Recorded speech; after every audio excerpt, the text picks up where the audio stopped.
നമസ്കാരം. ഞാൻ ഇന്ന് വന്നേക്കുന്നത് പച്ച വീട് പ്രശ്നേഷനെ പറ്റി സംസാരിക്കാൻ.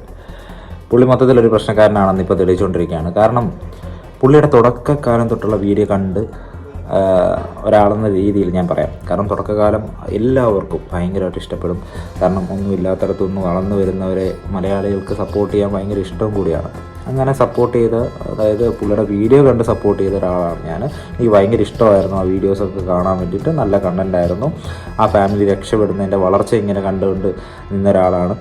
പക്ഷേ പുള്ളിക്ക് ഒരു ഒരു ഒരു സ്ഥലത്തെത്തിയ സമയത്ത് ഇച്ചിരി അഹങ്കാരം വന്ന പോലെ. പിന്നെ പുള്ളിയുടെ കണ്ടൻറ്റൊക്കെ വളരെ ആൾക്കാർക്ക് ഭയങ്കര ഒരു സന്തോഷമില്ല. ആ കണ്ടൻറ്റ് കണ്ടു കഴിഞ്ഞാൽ എന്തെടുത്താലും പ്രശ്നമാണ് പുള്ളിക്ക് ഒരു കാണുന്ന പ്രേക്ഷകനൊരു സന്തോഷം തരുന്ന ഒരു വീഡിയോ പുള്ളി ചെയ്യുന്നില്ല. അല്ലെങ്കിൽ വേറെ എന്ത് കാര്യങ്ങളെ പറ്റിയിട്ട് ഇപ്പോൾ ഹോട്ടലിൽ പോകുകയാണെങ്കിൽ അവിടെ പ്രശ്നം, ഇവിടെ പോകുകയാണെങ്കിൽ ഇവിടെ പ്രശ്നം, ഫുള്ള് പ്രശ്നം. അങ്ങനെയാണ് പ്രശ്നേഷെന്ന് നാട്ടുകാർ കളിയാക്കി വിളിക്കാൻ തുടങ്ങിയത്. ഞാനും ആലോചിച്ചത് സത്യമാണ്.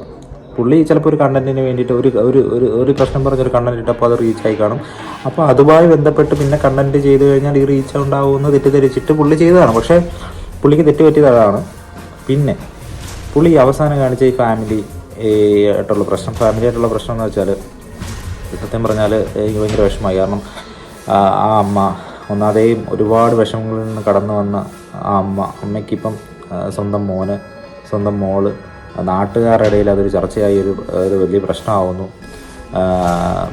പുള്ളി അത് വീണ്ടും പിന്നെയും കുത്തിപ്പൊക്കി. ഒരിക്കലും പുള്ളി ചെയ്യേണ്ടാത്ത ഒരു കാര്യമെന്ന് വെച്ചാൽ, പുള്ളി ഇങ്ങനത്തെ കണ്ടൻറ്റ് ഒരിക്കലും സോഷ്യൽ മീഡിയ ഇടേണ്ട. കാരണം ഫാമിലി പ്രശ്നത്തെ പറ്റിയിട്ട് അത് പറഞ്ഞ് അങ്ങോട്ടും ഇങ്ങോട്ടും പരസ്പരം മനസ്സിലാക്കി അങ്ങ് പോയാൽ മതിയായിരുന്നു. എന്തിനാണ് ഈ ഫാമിലി പ്രശ്നം എടുത്ത് മറ്റുള്ളവരെ അറിയിച്ച് അത് വേറൊരു പ്രശ്നമായി അങ്ങനെയൊക്കെ ആയി പോയതുകൊണ്ടാണ് ഇപ്പോൾ ഇത്രയും വലിയ പ്രശ്നത്തിലേക്ക് വരുന്നത്. ഇതിൽ സംഭവിക്കാൻ പോകുന്ന ഒരു കാര്യമെന്ന് വെച്ചാൽ, ഒരു കുടുംബം ഇല്ലാതാവുകയാണ് സത്യം പറഞ്ഞാൽ. കാരണം ഒരു ഫാമിലി നഷ്ടപ്പെട്ടു പോവുകയാണ്. ഒരമ്മയ്ക്ക് ഒരു മകനെ നഷ്ടപ്പെടുകയാണ്, മകൻ അമ്മയെ നഷ്ടപ്പെടുകയാണ്, പെങ്ങൾക്ക് ആങ്ങളെ നഷ്ടപ്പെടുകയാണ്. മൊത്തത്തിൽ ആ കുടുംബം സത്യം പറഞ്ഞാൽ ഇല്ലാതായിക്കൊണ്ടിരിക്കുകയാണ്. സത്യം പറഞ്ഞാൽ ഇത് നിങ്ങൾ ഇങ്ങനെ മുന്നോട്ട് പോവുകയാണെങ്കിൽ നിങ്ങൾക്ക് എല്ലാവരും നഷ്ടപ്പെടും. കാരണം സോഷ്യൽ മീഡിയയിൽ ഓരോരുത്തർക്കും ഓരോ കണ്ടൻ്റ് ആവും. ഇപ്പം ഞാൻ പറയുന്നത് നിങ്ങൾ ചിന്തിക്കുക എനിക്കിതൊരു കണ്ടൻ്റാണ്. പക്ഷേ ഞാൻ പറയാൻ ആഗ്രഹിക്കുന്നത്, ഞാൻ ആരുടെയും ഭാഗത്ത് നിൽക്കുകയല്ല.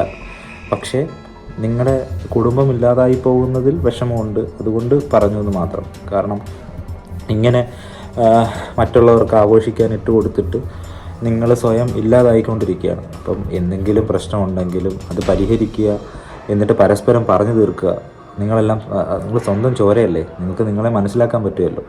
തെറ്റ് പറ്റിയതൊക്കെ അങ്ങോട്ടും ഇങ്ങോട്ടും പറഞ്ഞ് സ്വന്തം അമ്മയാണ്, മകനാണ്, നിങ്ങൾ തെറ്റ് പറ്റിയതൊക്കെ രണ്ടുപേർക്കും തെറ്റുപറ്റി കാണും. അത് നിങ്ങൾ അങ്ങോട്ടും ഇങ്ങോട്ടും മനസ്സിലാക്കുക. പിന്നെ പ്രശ്നേഷിൻ്റെ അടുത്ത് പറയാനുള്ള കാര്യം എന്ന് വെച്ചാൽ, നിങ്ങളുടെ അമ്മയാണ്, സ്വന്തം അനിയത്തിയാണ്. അപ്പം നിങ്ങൾ ആദ്യം ഒന്ന് താഴുക. അവരുടെ മുമ്പിൽ നിങ്ങൾ താഴ്ന്നുകൊണ്ട് നിങ്ങൾക്കൊന്നും നഷ്ടപ്പെടാനില്ല, നിങ്ങൾക്കൊരു കാര്യവും നഷ്ടപ്പെടാനില്ല. അപ്പം നിങ്ങൾ താഴ്ന്നു കൊടുക്കുക, പരസ്പരം സന്തോഷമായിട്ട് ജീവിക്കുക, പരസ്പരം ഹാപ്പിയായിട്ട് പോവുക. എനിക്കത് മാത്രമേ ഉള്ളൂ പറയാൻ. എനിക്കല്ലാതെ ഇപ്പോൾ ഒരാളുടെ ഭാഗത്ത് നിന്ന് പറയാനൊന്നുമില്ല. കാരണം നിങ്ങളില്ലാതായി പോവും. നിങ്ങളിങ്ങനെ അങ്ങോട്ടും ഇങ്ങോട്ടും ഒരാൾ ഒരു ദിവസം ഒരു വീഡിയോ ഇട്ടു, മറ്റൊരാൾ മറ്റൊരു വീഡിയോ ഇട്ടു. ഇപ്പം പല കണ്ടൻറ്റ് ഇതൊക്കെ റീച്ചാവും, കാര്യമൊക്കെ ശരിയാണ്. പക്ഷേ നിങ്ങളുടെ അവസ്ഥ എന്ന് വെച്ചാൽ നിങ്ങളുടെ ഫാമിലി ഇല്ലാതായിക്കൊണ്ടിരിക്കുകയാണ്. അതിലെനിക്ക് വിഷമമുണ്ട്. നിങ്ങളമ്മയും മക്കളും പഴയ പോലെ, മക്കളും ഭാര്യയും എല്ലാവരും കൂടെ നന്നായി ജീവിച്ച് കാണണമെന്നാണ് എൻ്റെ ആഗ്രഹം. അതുകൊണ്ട് പറഞ്ഞതേ ഉള്ളൂ. ഇതിനകത്ത് നെഗറ്റീവ് ഒരുപാട് പേര് പറയാനുണ്ടാവും. പക്ഷേ എൻ്റെ അഭിപ്രായമാണ്, ഞാനത് പറഞ്ഞതേ ഉള്ളൂ. നിങ്ങൾ സന്തോഷമായിട്ട് ജീവിക്കുക. നിങ്ങൾ പരസ്പരം എന്തെങ്കിലും പ്രശ്നങ്ങളുണ്ടെങ്കിൽ അത് പറഞ്ഞു തീർക്കുക. അതായിരിക്കും നല്ലത്. അതാണ് നിങ്ങൾക്ക് നല്ലത്. കാരണം അങ്ങനെ പോകുന്നതായിരിക്കും നല്ലത്. പ്ലീസ് അങ്ങനെ ചെയ്യൂ. പഴയ പോലെ തിരിച്ചു വരൂ. പുതിയ വീഡിയോകളും കണ്ടൻറ്റുകളും ഒക്കെ ഇടൂ. പുതിയ എന്തെങ്കിലും പ്രശ്നങ്ങൾ കണ്ടുപിടിക്കുന്ന രീതിയല്ല, ഹാപ്പി ആയിട്ടിരിക്കും. കാരണം നമുക്ക് സന്തോഷമായിട്ട് അങ്ങ് ജീവിക്കാമെന്നേ.